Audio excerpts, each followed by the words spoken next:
All right, we're at 93 degrees Fahrenheit. It is 215,169 miles on the odometer.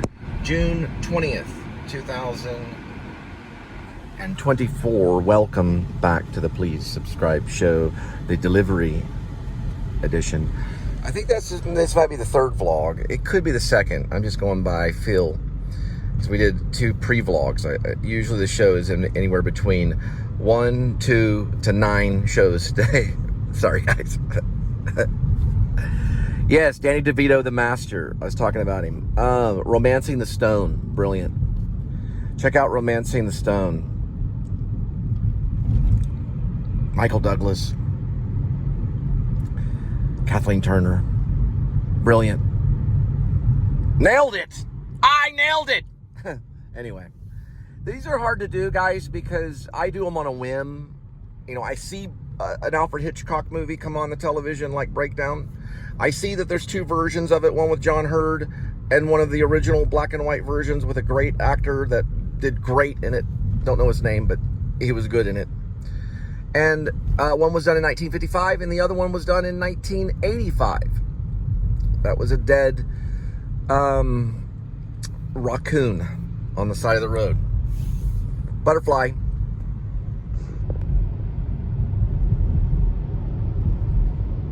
And so listen, what that means on the Danny Devito is you're never too short. You're never too bald. You're never too fat. And you're never too old. Because I think he had some age on him. Not a whole lot, but a little bit. Even though the agent in New York City told Danny DeVito, stop it! Danny DeVito, give up acting! And Danny DeVito said, what are you talking about? And he went and cut hair as a barber, continued acting, and now we know him as the great influence of Taxi, a great television show. Andy Kaufman was in it. Danny DeVito's an icon because he did not quit. He did not quit. Okay, guys? That's the Danny DeVito story. Find your inner Danny DeVito. All right? Now, why do we love Danny DeVito? That is a mystery. It is a mystery that will go on for all of time. I'm not worshiping Danny DeVito.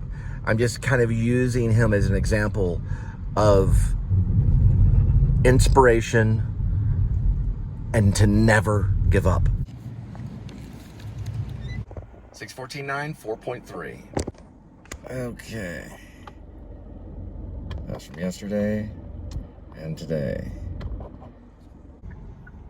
I don't know if Guiding Light is still around. I don't watch soap operas. But I did watch the Robert Downey Jr. movie called Soap. Regardless, Guiding Light, 57 seasons. About the same with Days of Our Lives. What that means is it's gone on for 57 years. A television show, people.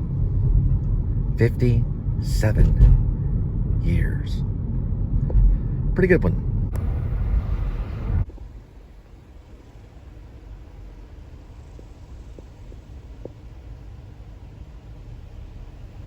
They're all the way from California.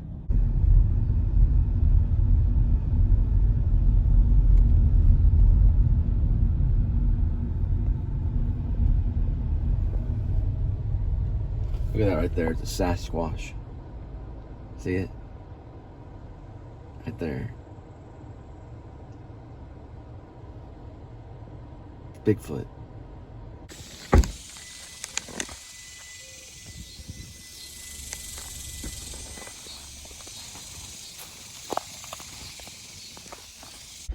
All right, guys. When you're dropping off the pizza, you just want to be real dumb. There you go. You have a good one.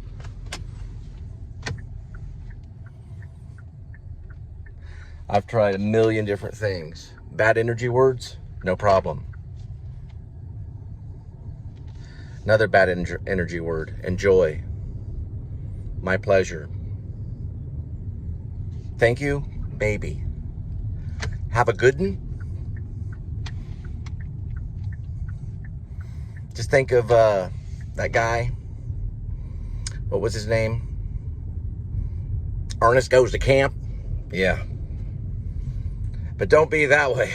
Don't be Ernest Goes to Camp. Just have a good one. Yep. There you go. Yep. There you go. Have a good one.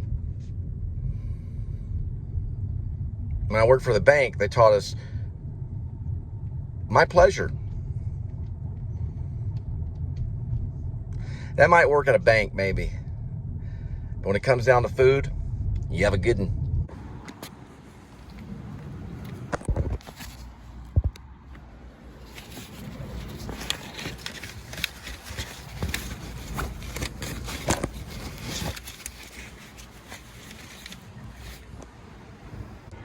Seven 7044 1.3.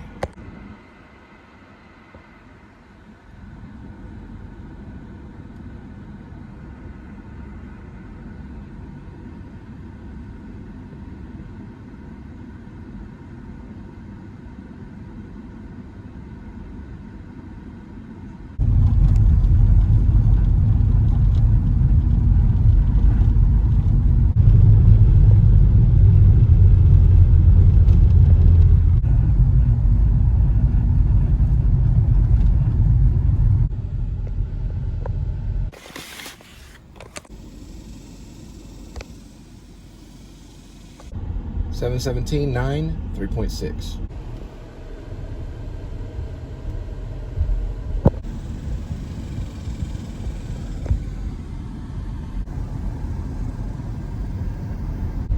That used to be the Fort Worth ISD administration building, and now it's flattened. They moved it somewhere else.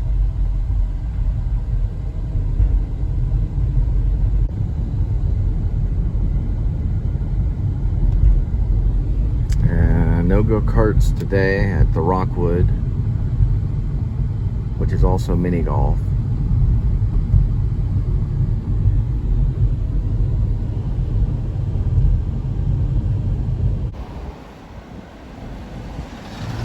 Classic car alert.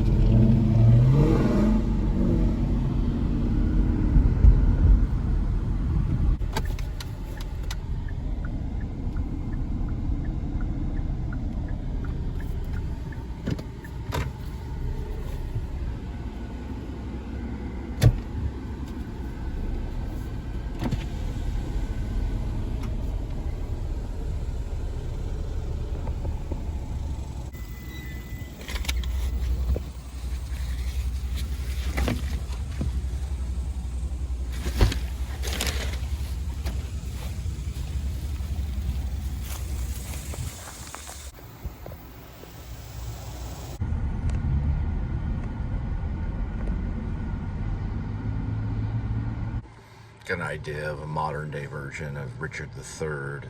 I don't know if Sir Ian McKellen is kind of waking up at the middle of the night watching my vlog. Got this delivery driver that's basically Richard III. It opens with him plugging in his phone and getting it all ready, getting ready for his vlog, because the soliloquy, as we say, we speak to you about an idea or a thought. And he gets it all plugged in, he starts driving, and he turns on the one and only Metallica's Blackened. That's how it opens. And it just goes through the sequences. There's no real evident war that you can see at sight, because we always say that we're in a spiritual war. There's never like a knight in shining armor or a militant figure or a militant symbol, because life in that play, of course, is war. But the lines are there, so all the Richard III lines would be there. But it'd be an interesting concept idea, you know, pitched by a director. Moi. Why dost thou spit on me?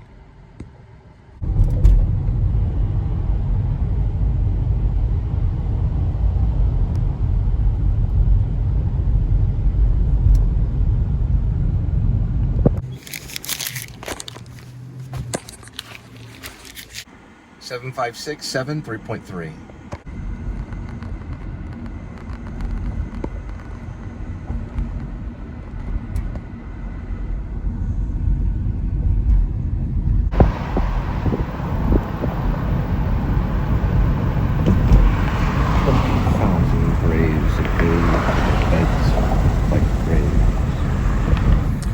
2,000 men that go to their graves like beds, fight for a plot, or the numbers cannot try the cause, which is not tomb enough in continent to hide the slain.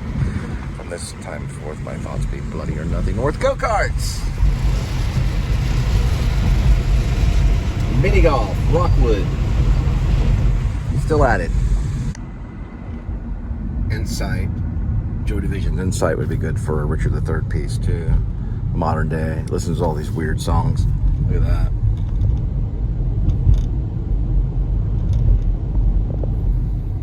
Richard III is not the most romantic character, but yet there is something about him that's mysterious. It's Shakespeare's masterpiece. I did a version of Richard III. We did a studio version of Richard III at a showcase. So we did it in a studio, kind of like a television studio. It was done digitally. My injury on it, all the characters had different injuries, so it was an interpretation of injury. Mine was on the hand. There's a burn on the hand. And then I think a friend of mine, Daniel, he did a soliloquies from Richard III, as well as I did one too. There was maybe like 10 different actors that participated or so. I don't remember all of them, but we were all to memorize our lines and show up at the showcase. And my soliloquy, I believe, had to do... I remember the only thing in the soliloquy I remember is that there was something on the... He was describing some type of thing that is worn on the head in the soliloquy. I had memorized it really quickly over just maybe a month or so, and maybe less than a month. We didn't have a lot of time to get it together, maybe a few weeks, but it was a soliloquy, you know. Every single night I stumbled through it, but I was able to get through pretty much almost all of it. And my friend's one was like a hair lip, so they put makeup on his lip to make it look like a hair lip, and then mine was on the hand, and then another person had like shark fin hands. It was kind of a comical one. He's also dressed as Elvis. This was a very crazy interpretation of Richard III. It was all done by different actors, and it was all done digitally, so they captured it by an archive place in Dallas that archived film. Like, we're talking 35 millimeter. This was not done on 35 millimeter. This was done on digital, but he still archived the process of recording visually and sound. It was an interesting gig. It was paying, though. I did get paid. Not a whole lot, a little bit. And it was a tough one. I had to go run around the apartment doing Richard III for several days. Maybe 3 weeks of rehearsals at the most, but we only met a few times to rehearse. It was toughy.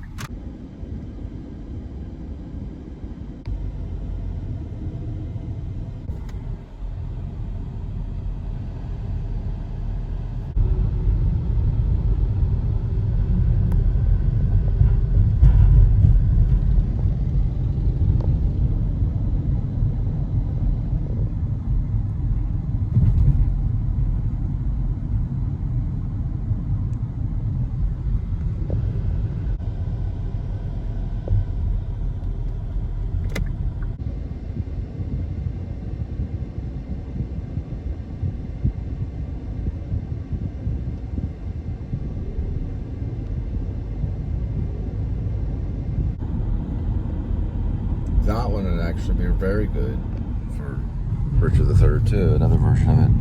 Now this is something that, I would, all the filmmakers have a dream project. I don't know if it would be Richard III unless I performed, I think Orson Welles, yeah. I was going to call him George Orson Welles. It was Orson Welles, I was going to say. I think he was involved in it. And I want to say maybe Hamlet in some way too. But I would have to choose Midsummer Night's Dream. I'm sorry, I'm just partial. I just love the Puck character. You can't go wrong with Midsummer's. It's a sure win. Even when you do it at community theater, it always wins. That's the one I would be. Well, we'd have to do Midsummer's first, and then we would do Midsummer's. We'd find the Puck and everybody else. Move on, move forward. The lovers. Shakespeare was a mad genius. Just a complete mad genius. Completely. Look at this bridge.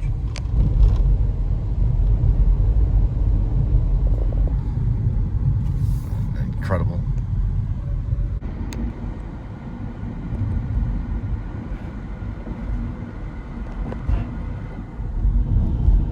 They're called the Lumineers. The Lumineers, Salted in the Sea. It's a good song. Listen to it.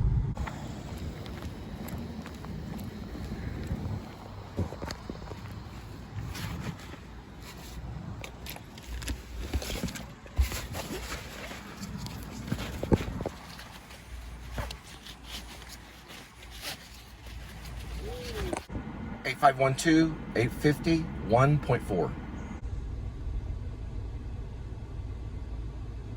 So somebody forgot to write the phone number down, so we have to go what I call old school. Well, my old school of Favor, Uber Eats, all the way from DoorDash to Grubhub.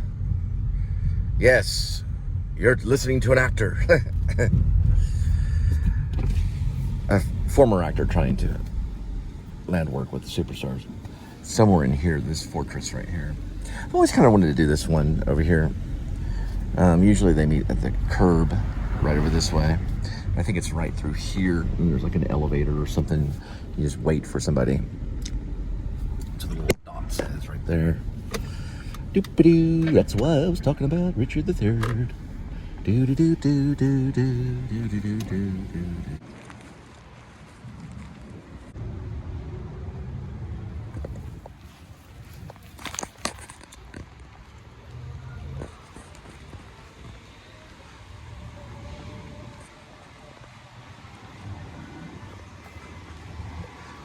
Fight the fortress. See the alarm on the left-hand side right there? The little red dot. It means, where's the phone number? Even DoorDash provides a phone number. That's okay. I'll have to talk. Certain people answering phones.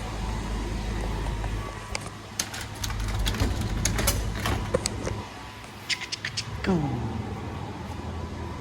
That's why right here. Yes, call box, maybe. Welcome. To find a directory listing, use your finger to move the directory bar up or down. Or use the search by last name button at the bottom, then dial the code on the touch keypad. Got it.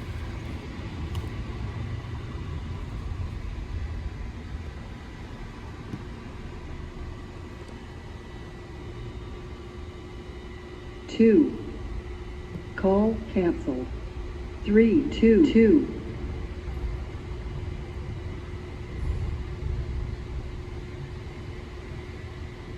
Oh, I see. Call camp 0322. System dialing.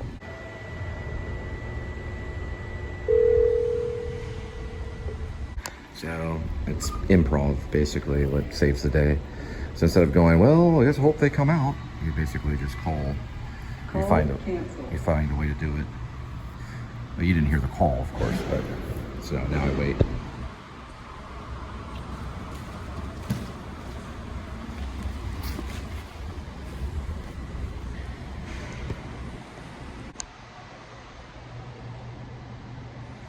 The Morrow is the name of it. I'm sorry, it's actually the Mark. This looks like an O. The Mark.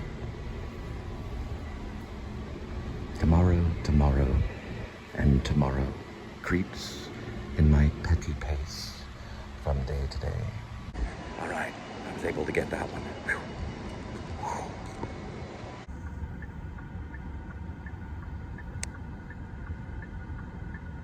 Whew. Every day is like Thursday. It's actually Sunday, but you get the point.